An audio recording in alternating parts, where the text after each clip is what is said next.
Hello everybody, today we are looking at 1790s attire. We have done an evening version of that period, so some of it will be repeated. But we haven't done a day's version yet, so today we are looking at that subject. We are starting as always with a linen chemise and some stockings, and I have quite a selection of garters to choose from. You've seen these ones before. They're the green ribbon with ribbon embroidery backed with wool, but I also happen to have a beautiful silk stockings embroidered by my friend Tuula, and not by stockings, garters, and I think that's the winner today. These are absolutely lovely, so let's put them on.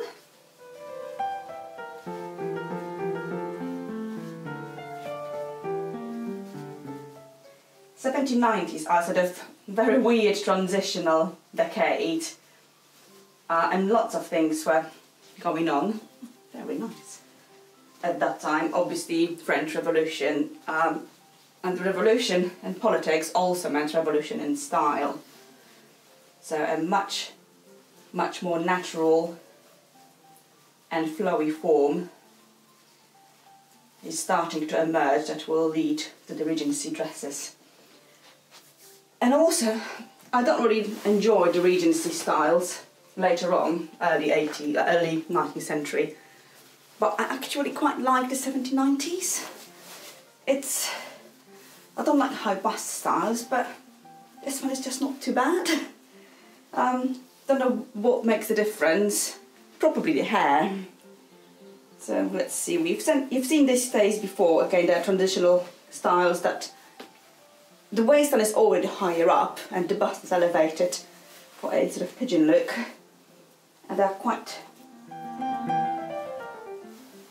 nice to wear. So we'll have a look. And then brief lace, quite fast to lace too, which is great. I think I took the pattern of these and adapted from the Patterns of Fashion. Yes, the Patterns of Fashion 5, I believe, when they do all the stays throughout the 17th, 18th and 19th century, which is a great resource.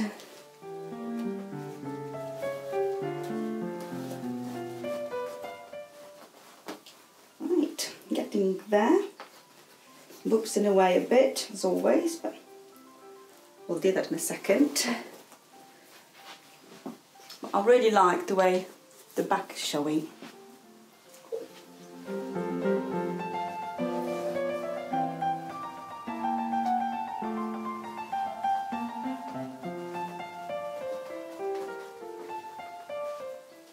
Adjusting the assets. I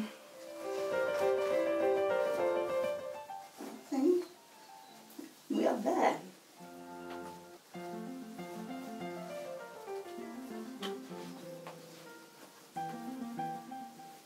Stay that in. And you've also seen the bodiced petticoat with this little cute bustle pad at the high waistline.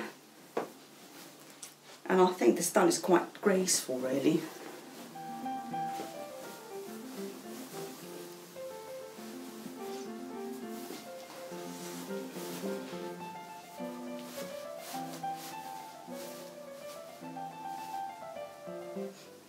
It also closes with hooks and little bars worked in cloth, which is quite convenient, if you can see them.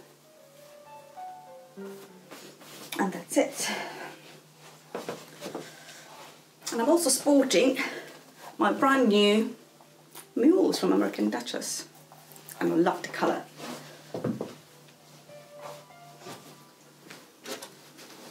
Now, from the 80s and 90s, we have a new style of dress emerge.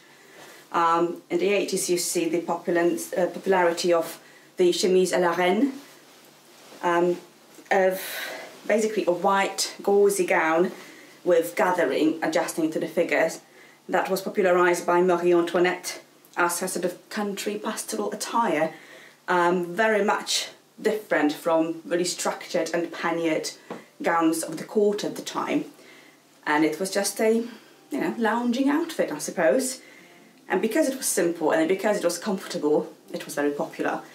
The round dress I have here is a step up. So although chemise de la reine is the origin, chemise de la reine usually has lots of fabric gathered in two, sometimes more, drawstrings at the waistline and under bust waistline. This one is just under bust, already showing the transition to the later styles. And round gowns are actually quite cool because they can be gathered all around, which makes it really easy to adjust for a variety of purposes. From a seller's point of view, it fits almost everybody, or from a wearer's point of view, it actually, pregnancy or not, beginner or not, it fits you. So this one has 2 drawstrings that basically adjust over the bust. It's great. I am going to put my fichu first, I think, which is just a folded bit of very light silk chiffon. It will be easy to do it here.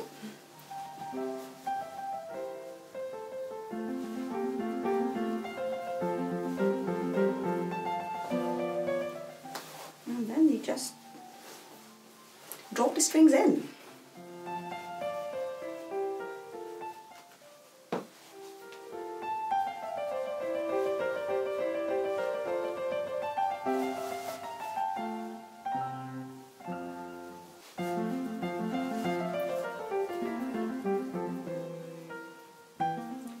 I do apologise for the crumpled state of the gown. Unfortunately, the ironing equipment in the hotel room where we're staying is somehow antiquated, I think. So although it managed to do a bit on the silk, on this cotton, not so much. To be honest, I'm sort of wondering how much crease you actually see on the original gowns, especially when travelling, and especially on linen. I cannot undo this thing. Bear with me. There you go. Better. It's not buttons, it's the ties.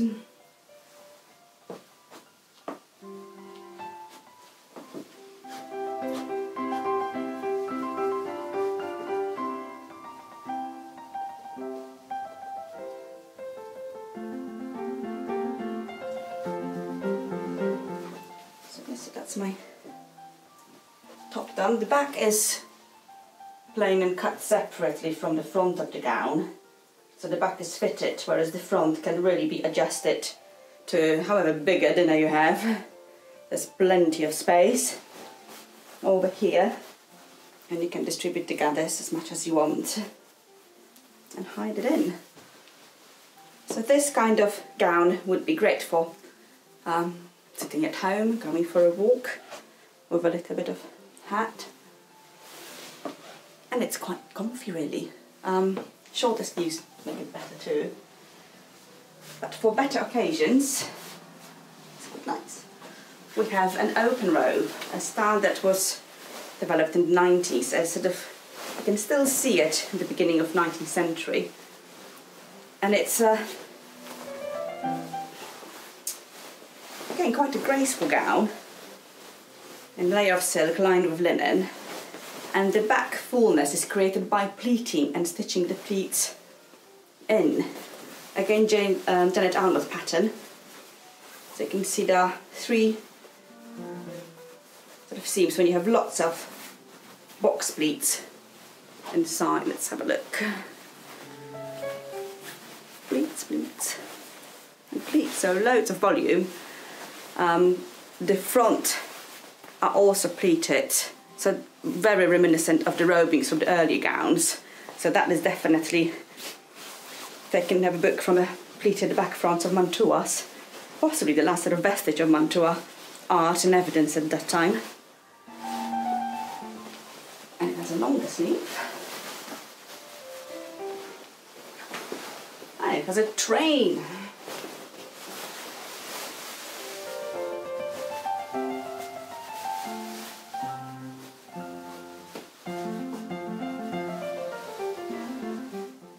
And it fastens with hooks and eyes, which I cannot see because boobs.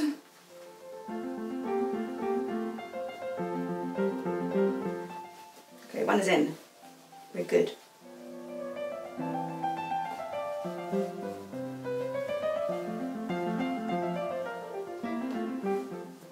Two.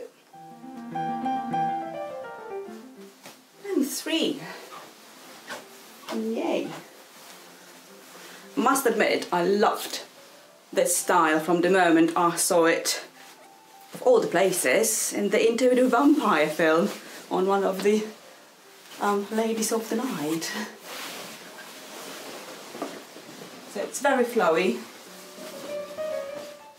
really graceful, and very light to wear as well. Now,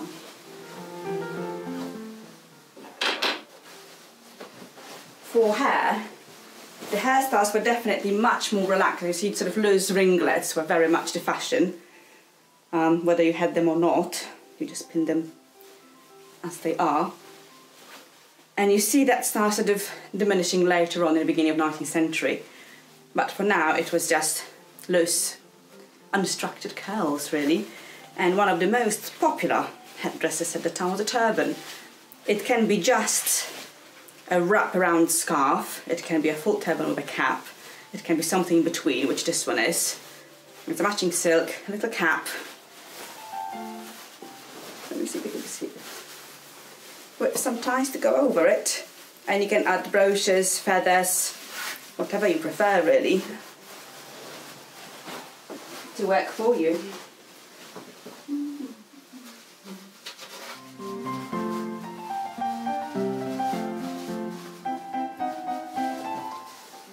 If you go out for the night,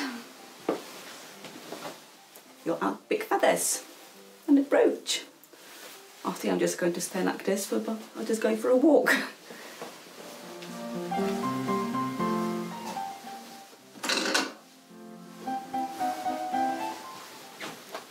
So yes, I'm ready for a walk in a nice forest. I might change my mules to more serviceable booties, a little bit worn, but possibly more suitable for forest walking. But we'll see. So that's for today. A simple style, very comfortable style. Not sure I prefer it to the later high-waisted styles, but somehow I do. But there you go. We all have our little preferences. So thank you for watching. I hope you've enjoyed it, and see you till next time.